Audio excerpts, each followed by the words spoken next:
final episode of my 3-month trip to South Korea.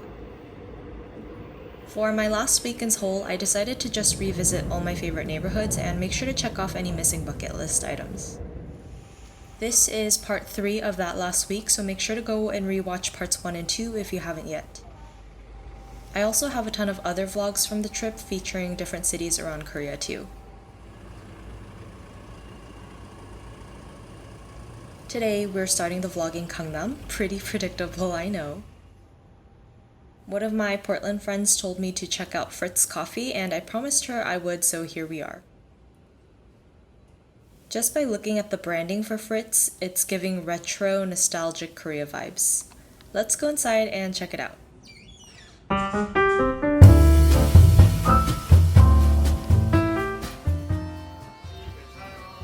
For starters, the baked goods look so delicious and they're baked fresh on the spot too.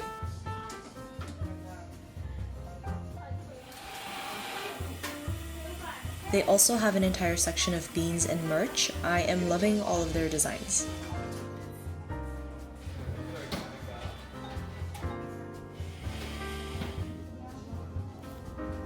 I was so close to buying merch, but I ended up just picking up some beans for my uncle. And I got a chocolate pastry and an iced Americano to enjoy at the shop.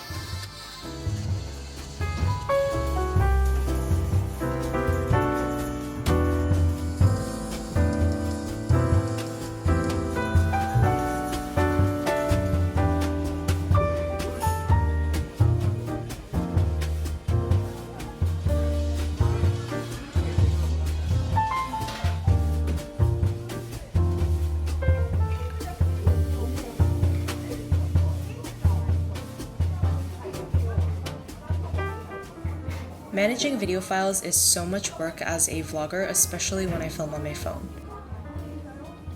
All the vlog clips tend to get mixed in with my other photos and videos, so I have to transfer footage to my flash drive as often as I can. This is not sponsored, but the SanDisk flash drive that connects to both my phone and computer comes in super handy for this because I can transfer files in the background while doing other things on my phone. There's a local Korean brand called Standoil that I really wanted to check out. They make bags and purses with really unique silhouettes, but they're only available online, at least at the time of filming. Naver Maps said there's a physical store in Seongsu, so I took the bus there, but the shop was closed. Turns out they're still under construction, but the store will be open by the time this vlog goes live if you want to check it out. Since I'm here in Seongsu anyway, I'm going to stop by Amore's Seongsu for some skincare. I love this entire face wash station. I think they have a total of 6 sinks, and you can test all of the cleansers in the Amore Pacific family of brands. I came here for the Laneige foundation, but I noticed the new-ish Laneige retinol line and I just knew I had to get it. I love Laneige's skincare products, and I know for a fact these won't be easy to find in America, so add to cart literally. I couldn't decide whether I wanted the liquid foundation or the cushion foundation because people rave about both, but the Maison Kitsune collab cushion was calling my name, so I went with that, and it was the same price as the normal cushion foundation, so why not? My favorite tea brand, Osulloc, is part of the Amore Pacific family of brands as well, so there's actually an Osulloc cafe on the 2nd floor. This is my last opportunity to have Osulloc, and I have a coupon, so might as well go and enjoy a treat. I got an orange matcha slushie and a matcha cake. I couldn't finish it all, but again, last time here for a while, so I went all out. On the way back home, I picked up some marinated crab because it's one of the things on my bucket list of things to eat in Korea. Also, my grandma whipped out the pomtong, or Korean winter cabbage. It's not fermented like kimchi, but so good. I dream about it back in the States. 지금 알바 하나 먹어보고. 그래도 많이 가져왔어요. 아니야, 이거 짝이야 돼. 아니야, 투마치야. 가위를 가져왔어요, 그럼. 아니야, 그러는 거 아니야. It's seafood. So. Is this the first time you have it? At this place? No, I mean Gangnam. No. I eat it a lot at home. Okay, but I'm sure you know how it tastes. Actually, it's not pito. I think it's the fish egg part that I had that was pito.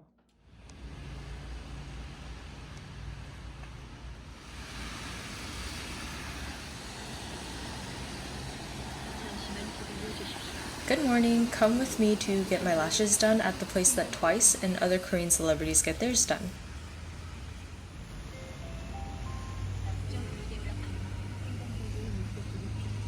They get theirs done by the owner slash head lash tech. I didn't make an appointment with her, but the shop is called the Achil Cheongdam, linked below.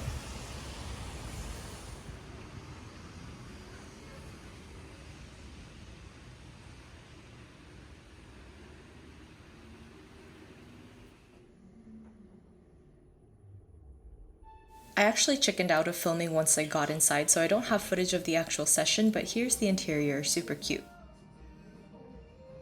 After the appointment, I walked into the Dosan neighborhood, which is just a couple blocks away. I'm meeting a friend later in the day, so I don't want to go all the way home and come back out, so I just need to kill some time.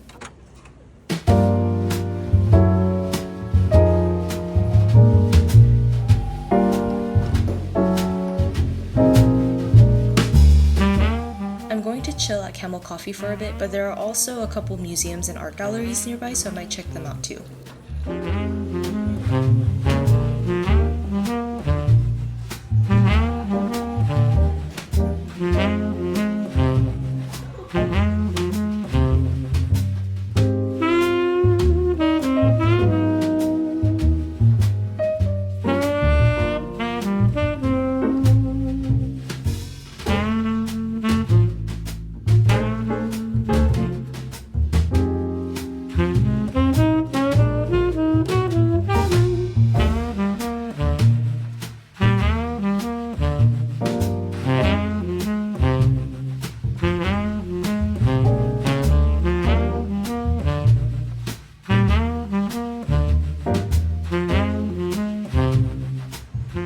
My friend had to push our meetup time back a couple hours, so I'm going to check out the Horim Art Museum as well.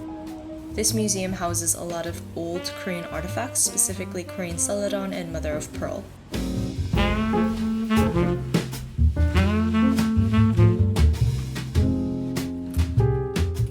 I threw my things in a locker and went up to the 4th floor because this museum is designed so that you start at the top and work your way down.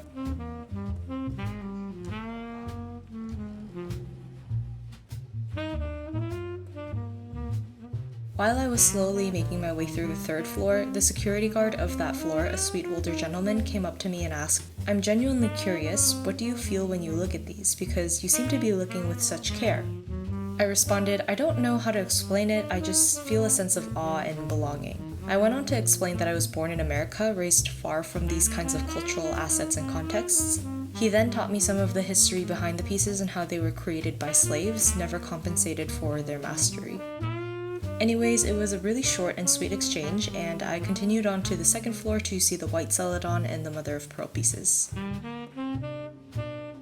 I barely missed my bus, so I ducked into this lifestyle store for a couple minutes while waiting for the next one.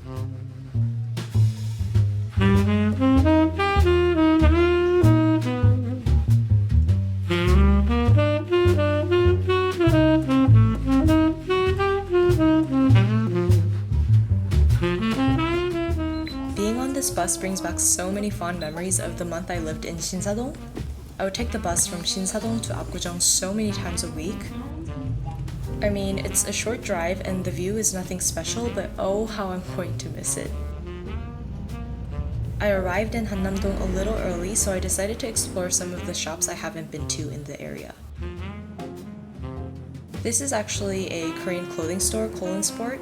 The 1st floor is a contemporary art space, and then the actual store is in the basement.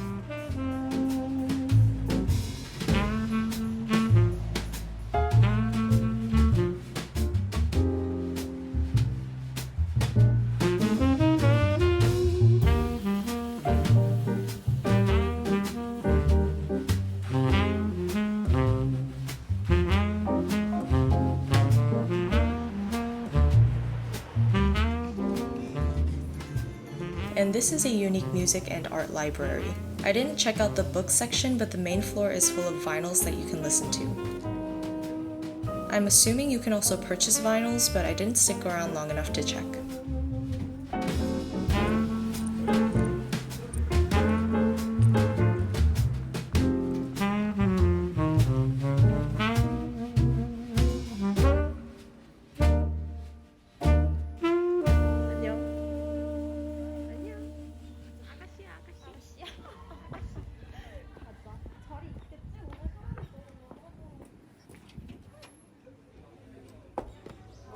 멀었어?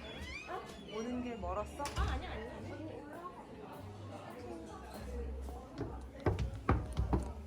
There weren't any empty seats at the cafe we originally planned for, so we walked a couple blocks over to Frankie Coffee, which we both haven't tried yet. 있을지도?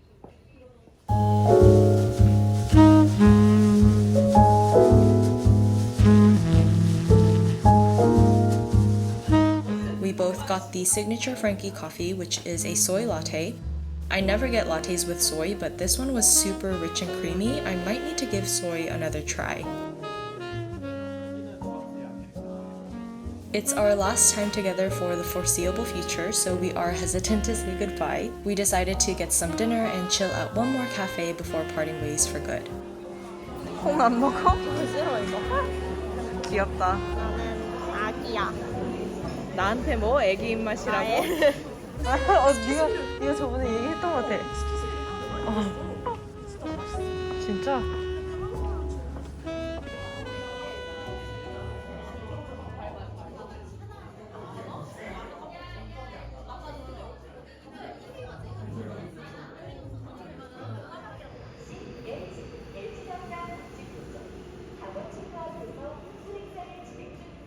This is it. This is the last full day I have in Korea. To be honest, I don't have anywhere to go, so I just left the house for the sake of leaving the house.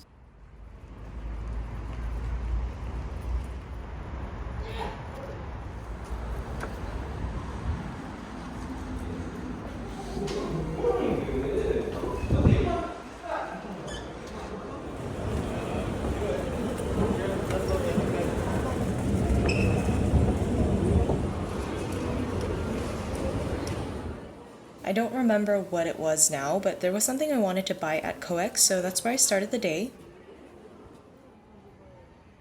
One last time at Starfield Library.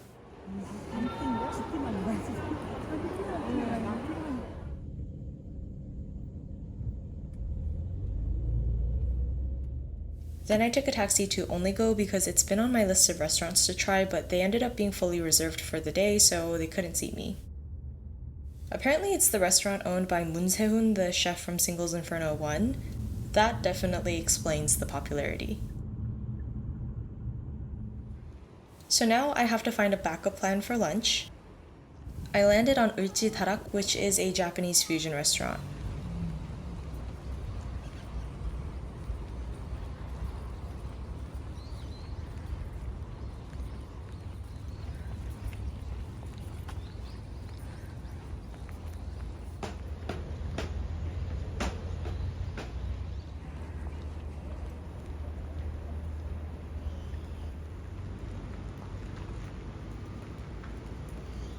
Walking back through Dosan one last time, it's one of my most heavily frequented spots in Seoul.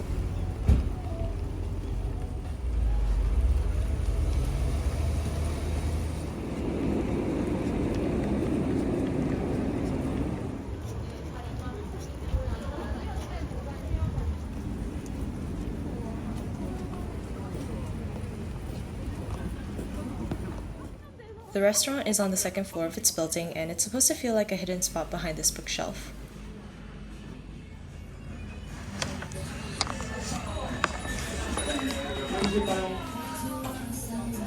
One of the downsides of eating alone, you can't try a variety of things from the menu. But I ordered two things anyway, the omurice and the katsu sando. The server was like, by the way, we don't wrap up leftovers, and I was like, that's totally fine. I haven't had many bad experiences while in Seoul, but I will say that finding places to eat has been my biggest source of stress, like I want to cry level of stress. As a Korean American, Korean food will always be my favorite, so I wanted to eat a lot of it while I was here, especially because it's not very available where I live back in America. But a lot of Korean restaurants won't seat a table for one because they'd rather fill those seats with 2 or more people, and I've run into this issue at restaurants and even some cafes here, especially during peak hours. If you look at my past vlogs, you'll notice that I ate a lot of foreign foods like Japanese, Thai, and Vietnamese because it felt easier as a single diner, and part of that is because a lot of Korean food is communal where you're all sharing from one big bowl from the center of the table. That's why I, for example, had to take the marinated crab home as takeout, or also why I couldn't eat a ton of K-barbecue while I was here. That's not to say you won't find anywhere to eat, but it might be harder or you're just gonna have to be very unapologetic. My friend told me a story about how she wanted K-barbecue so bad that she just went in confidently and ate like it was nobody's business.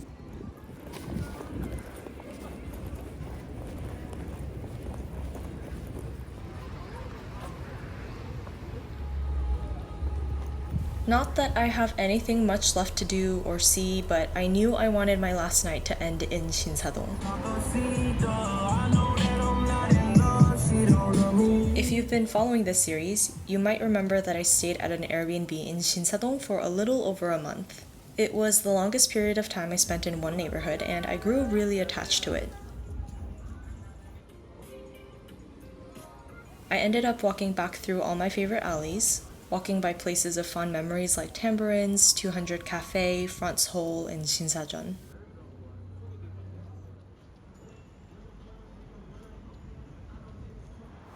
And of course, the final visit to Jamwon HanGang Park, where I came to see the Han River and Namsan Tower countless times these past few months. Next week, we're flying back home, and then I've got a couple Japan and Vancouver vlogs lined up. Nowhere beats Seoul in my heart though, and I don't know when I'll be back, but I will be back for sure. If you haven't already, please hit subscribe to stay updated, and I'll meet you on YouTube again next week.